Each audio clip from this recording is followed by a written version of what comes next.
Os times da NFL podem comprar e vender jogadores? Vem comigo que nesse vídeo eu vou te explicar como é que funciona o mercado da liga, o teto salarial e o draft.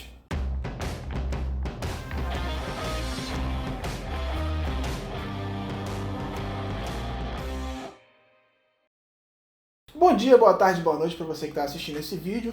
Antes de tudo, eu vou pedir para você se inscrever no canal e ativar o sininho. Se você se interessa por futebol americano, eu garanto que você não vai se arrepender. A gente vai produzir muito conteúdo ao longo dessa temporada.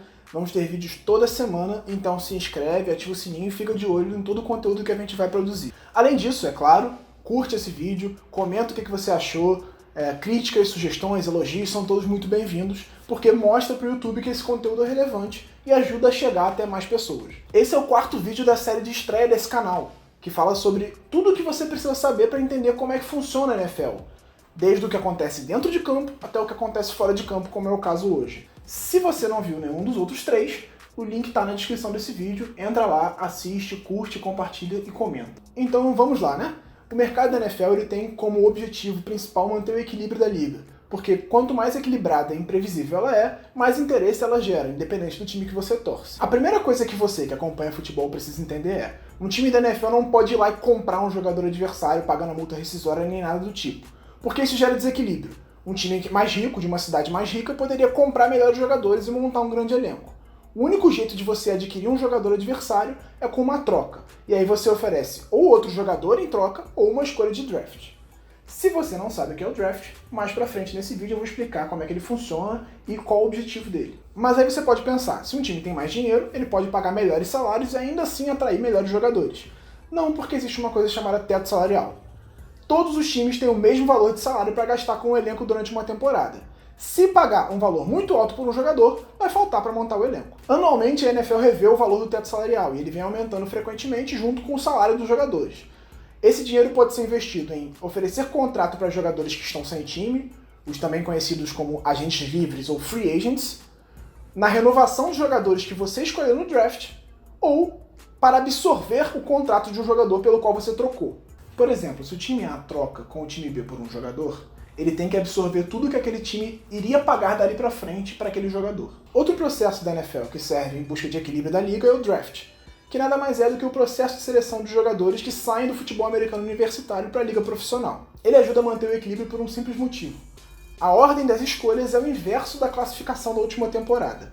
Ou seja, o primeiro time a escolher é o que fez a pior campanha da última temporada, e o segundo, o que fez a segunda pior campanha, e assim por diante, até o campeão, que é o último a escolher. O draft é composto por 7 rodadas, e cada time tem uma escolha regular em cada rodada. Além das escolhas regulares, a NFL dá escolhas extras aos times que perderam jogadores na última temporada. São conhecidas como escolhas compensatórias e são distribuídas entre a terceira e a sétima rodadas. Se você tinha um jogador, mas o contrato dele acabou e você não renovou com ele por qualquer que seja o motivo, e ele assinou com outra equipe, você pode ganhar uma escolha compensatória.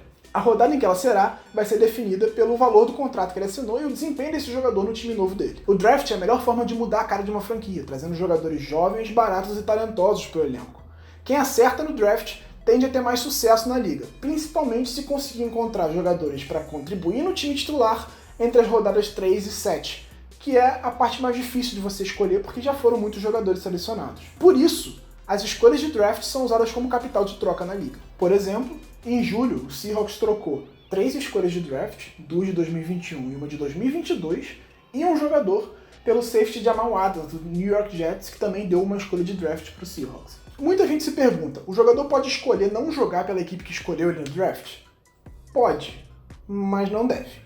É simples. Quando um time anuncia o nome de um jogador como uma escolha de draft, o passe dele passa a estar vinculado àquela equipe. Para ele conseguir trocar de time, ele tem duas formas. Ou ele força uma troca, e aí depende de vários fatores, ou ele fica um ano sem jogar e entra novamente no draft do ano seguinte para ser escolhido.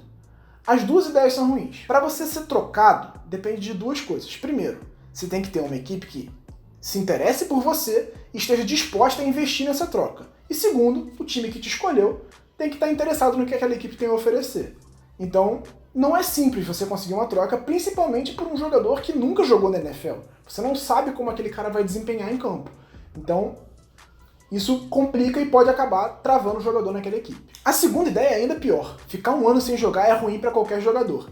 e nada garante que no draft do ano seguinte ele vai despertar o mesmo interesse das equipes. Se ele for escolhido mais baixo, ele vai ter um contrato menor e vai perder dinheiro. Ou seja, ele não é obrigado a jogar naquela equipe que escolheu ele. Mas, se eu fosse ele, eu jogaria. Os jogadores selecionados na primeira rodada do draft recebem contratos de 4 anos com uma opção de renovação automática por parte do time por mais um ano.